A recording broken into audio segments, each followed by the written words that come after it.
Salut tout le monde, c'est Yvan et bienvenue dans cette nouvelle vidéo. Alors aujourd'hui la thématique de la vidéo c'est dégâts des eaux, comment traiter un mur moisi.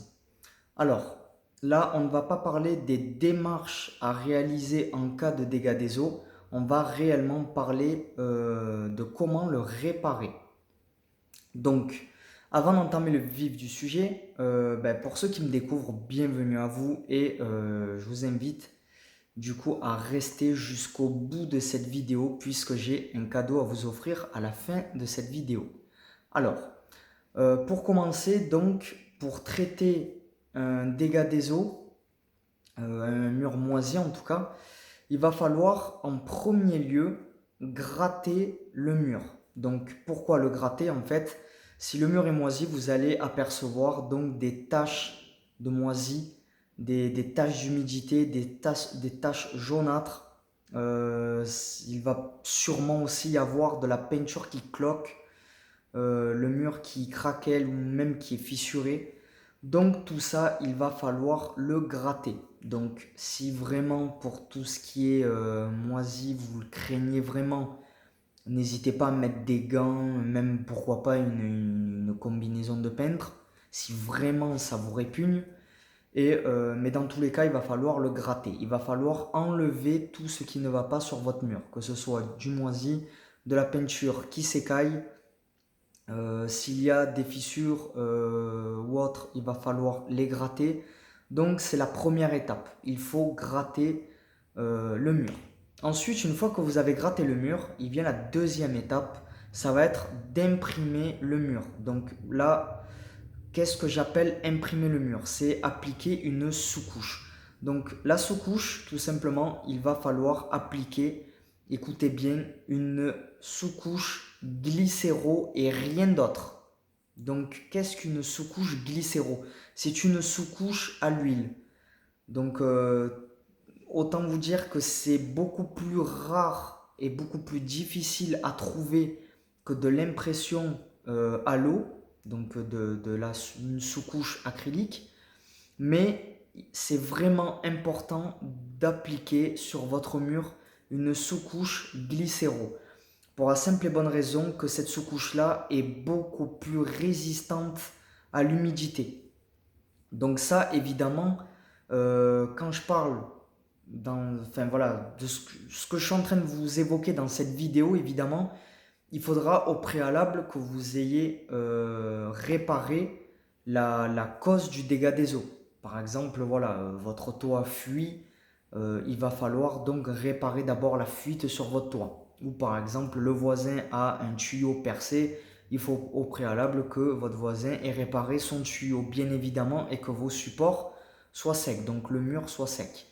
Donc ça déjà, c'est la base. Mais voilà, donc utiliser une peinture glycéro, elle résistera beaucoup plus à l'humidité. En fait, tout simplement, si vous appliquez une sous-couche acrylique, vous pouvez très bien essayer par vous-même pour vous en apercevoir par vous-même. La tache d'humidité va ressortir. S'il y a une tache de moisi, la tache de moisi va ressortir. Donc, vraiment, pour les plus sceptiques, je vous invite à essayer par vous-même pour que vous puissiez constater que la tache d'humidité va tout simplement malheureusement ressortir à travers la sous-couche acrylique. D'où pourquoi je vous invite à appliquer une sous-couche glycéro. Une fois que cette étape est terminée, il va falloir donc ensuite réparer votre mur. Donc s'il y a des fissures ou de la peinture qui a cloqué et que vous avez gratté ça, vous allez vous retrouver donc avec votre mur endommagé. Le fait de passer la sous-couche n'a malheureusement pas réparé votre mur. Ce n'est pas fait pour ça, c'est juste pour bloquer les fonds et résister à l'humidité et pour pouvoir accueillir le reste. Donc là, le reste, on y arrive, c'est l'enduit. On répare le mur, on rebouche les trous et les fissures grâce à de l'enduit. De l'enduit de rebouchage suffit amplement pour ce type de dégâts. Donc pour réparer des dégâts des eaux, c'est largement suffisant. Donc il faut appliquer plusieurs couches d'enduit. Donc après tout dépend de l'épaisseur d'enduit que vous mettrez.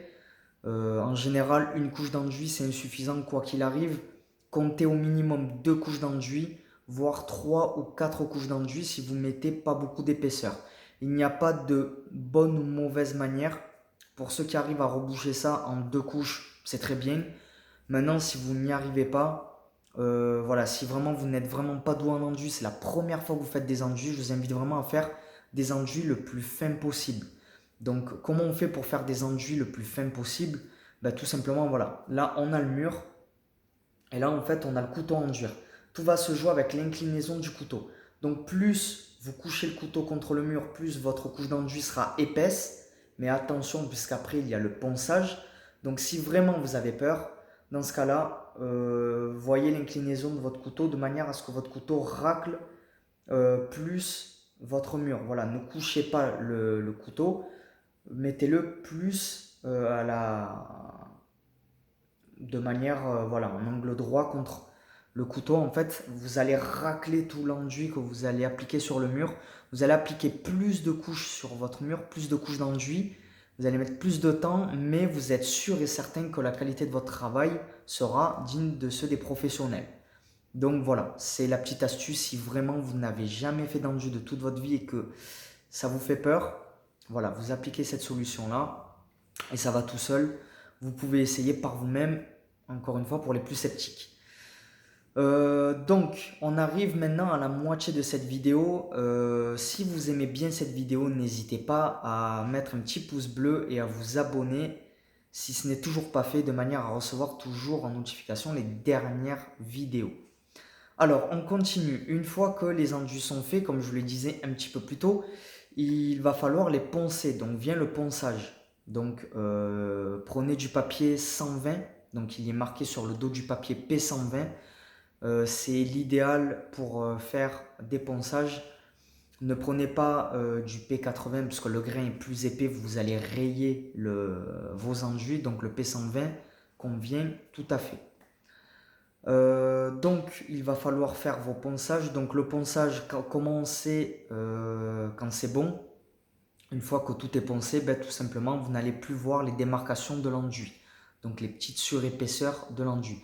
Une fois que vous ne les voyez plus, à ce moment là c'est que votre ponçage est correct. Veillez évidemment à ce que, pour ceux qui ont mis un peu de charge d'enduit, veillez à ce que vos enduits ne forment pas comme un dôme. Donc si ça fait un dôme, veillez à poncer généreusement l'enduit, mais pas trop non plus, vérifier, parce que si on ponce généreusement l'enduit, on peut revoir le trou qu'il y a en dessous. Donc là aussi, attention à ne pas se faire prendre au piège. Donc ça, c'était pour le ponçage. Vient ensuite la dernière étape, c'est la mise en peinture. Donc là, vu que vous avez été victime d'un dégât des eaux, en fait, ça ne va pas être la dernière étape, ça va être l'avant-dernière étape, excusez-moi. Il y a la mise en sous-couche de vos enduits. Donc vous allez réappliquer une sous-couche glycéro, encore une fois, sur vos enduits. Puisque sur vos enduits, ben, tout simplement, n'oubliez pas que c'est là où il y a eu les plus gros dégâts. C'est là où anciennement il y avait les taches de moisissure ou les taches d'humidité, donc les taches jaunâtres. Donc là, on va remettre encore une sous-couche glycéro de manière à être sûr et certain que ces taches-là ne reviendront plus. Donc là, voilà, il y a une sous-couche au départ. Il y a ensuite plusieurs couches d'enduit et après encore une sous-couche glycéro. Donc là, autant vous dire que votre mur est paré contre l'humidité. Une fois que cette étape-là est faite, à ce moment-là, vous allez pouvoir passer réellement à la dernière étape, donc la mise en couche définitive de vos murs. Donc là, vous allez appliquer la peinture définitive, la peinture de finition, ce qu'on appelle. Donc là, ben, libre à vous. Si votre mur était mat, vous pouvez très bien remettre du mat. Si votre mur était satiné, vous pouvez très bien remettre du satiné. Et concernant le type de peinture, vous pouvez très bien appliquer une peinture acrylique, donc une peinture à l'eau sur votre mur, puisque votre mur, cette fois-ci, est complètement protégé contre l'humidité grâce aux sous-couches glycéro que vous avez mis auparavant. Voilà, donc cette vidéo maintenant touche à sa fin. Chose promise, chose due, comme j'en ai parlé en début de vidéo, pour ceux qui me découvrent, Vous pouvez récupérer votre cadeau dans la description sous cette vidéo. Donc la description se trouve sous cette vidéo afin de récupérer votre cadeau. Qu'est-ce que c'est ce cadeau-là? C'est une formation offerte. Dans cette formation offerte se trouve le processus qui me permet de réaliser n'importe quel travaux de peinture que ce soit. Voilà, que ce soit des dégâts des eaux, que ce soit une mise en peinture, que ce soit un mur qui s'est complètement effrité, de la peinture qui se décolle, peu importe. J'ai un processus qui va vous permettre de réaliser tous ces types de travaux. Donc, c'est à découvrir dans la description sous cette vidéo. C'est une formation offerte. Voilà. Merci pour votre attention et votre temps. Et puis, je vous dis à la prochaine vidéo. Ciao, ciao.